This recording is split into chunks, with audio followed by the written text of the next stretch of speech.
Juhu! Sveikiņi! Dzirdi mani? Vai tu mani dzirdi? Ļauj, es tev ko pastāstīšu. Ārenis, kūdrenis, vēris, damaksnis, sils, mētrājs un gārša.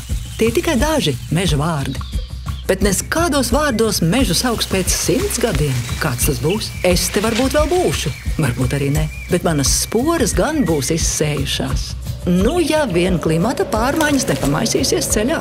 Zinātnieki gan prognozē, ka nākotnē vētras kļūs biežākas un stiprākas. Tātad izcirtumos un mežos, kas tiem blakus, koki vējā kritīs biežāk.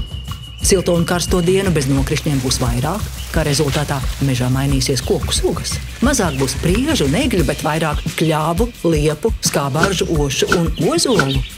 Un ja mainīsies meža lielie, tu jau saproti, arī meža mazajiem būs jāmainās. Bet varbūt te vispār būs ieaudzētas koku plantācijas un vienādās rindās augs viena vecuma un sugas koki. Interesanti. Kā gan šādā mežā viss izklausīsies? Es tomēr gribētu, lai te joprojām ir mans skaistais mežs. Lai te ir visu veidu koki, augi un dzīvnieki. Kā saka, lielāka daudzveidība, foršāka ballīte.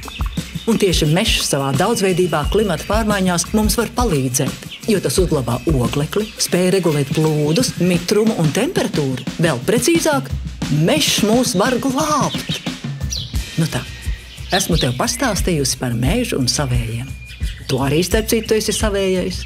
Tāpēc nāc mežā un baudi tā dāvanas. Bet man tev ir viens lūgums. Domā par mežu kā par draugu un sabiedroto, nevis kā par bezizmēru trauku, no kura tikai smelt un smelt.